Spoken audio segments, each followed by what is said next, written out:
Halo semuanya, selamat datang di channel ini. Hari ini kita akan membahas sebuah pertanyaan besar. Kenapa kondisi Indonesia akhir-akhir ini terasa memprihatinkan? Mulai dari ekonomi yang tertekan, korupsi yang tak kunjung selesai, krisis lingkungan, hingga tantangan politik menjelang 2030. Semua itu seperti potongan puzzle yang saling terhubung. Tapi apakah benar Indonesia dalam situasi darurat? Mari kita telusuri lebih dalam. Bicara soal kondisi Indonesia, kita tidak bisa lepas dari masalah ekonomi. Menurut data Badan Pusat Statistik, pertumbuhan ekonomi Indonesia di kuartal 2 2025 masih berada di kisaran 4,8%.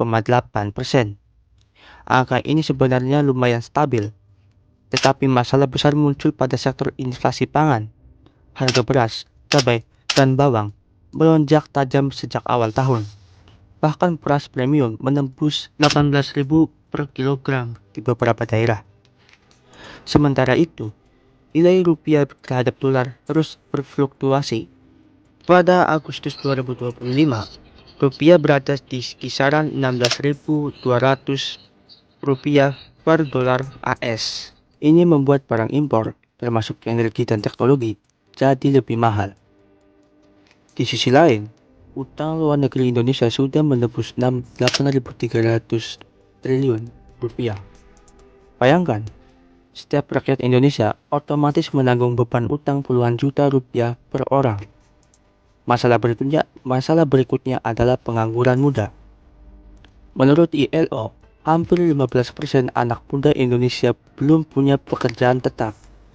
Banyak dari mereka bekerja di sektor informal, tanpa jaminan kesehatan dan tanpa masa depan yang jelas. Selain ekonomi, politik Indonesia juga masih berliku. Meski pemilu sudah selesai, konflik elit tetap terasa.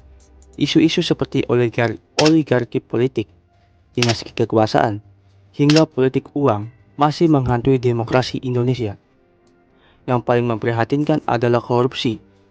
Data Transparansi Internasional tahun 2024 menempatkan Indonesia di peringkat 115 dari 180 negara dalam indeks persepsi korupsi.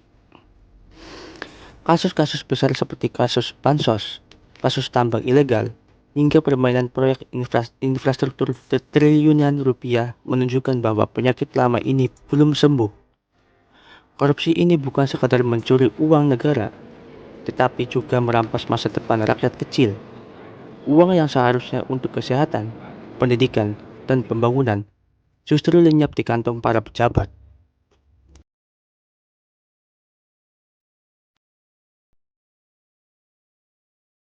Sekarang mari kita bahas soal lingkungan hidup. Indonesia dikenal sebagai paru-paru dunia, tapi kini paru-paru itu perlahan rusak. Deforestasi masih terjadi besar-besaran. Menurut laporan Greenpeace, Indonesia kehilangan lebih dari 600.000 hektar hutan per tahun. Bukan hanya hutan, tetapi juga laut. Plastik mencemari perairan Indonesia hingga mencapai 620.000 ton per tahun. Indonesia pun menjadi salah satu penyumbang sampah plastik terbesar di dunia. Dampaknya, banjir di Jakarta, longsor di Jawa Barat, kekeringan di Nusa Tenggara, dan kebakaran hutan di Kalimantan dan Sumatera.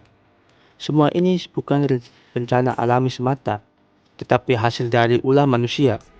Krisis iklim juga semakin nyata. Suhu di beberapa kota besar Indonesia naik drastis. Di Jakarta, suhu siang hari bisa tembus 37 derajat Celcius. Sementara permukaan laut di pesisir utara Jawa terus naik, mengancam tenggelamnya ribuan rumah warga. Masalah sosial juga tidak kalah pelik. Kesenjangan ekonomi semakin terasa. Menurut World Bank, 1% orang terkaya di Indonesia menguasai hampir 50% kekayaan nasional, sementara jutaan orang masih hidup di garis kemiskinan. Di sisi lain, kasus kekerasan terhadap perempuan dan anak masih tinggi. Catatan Komnas Perempuan melaporkan lebih dari 300.000 kasus kekerasan sepanjang 2024.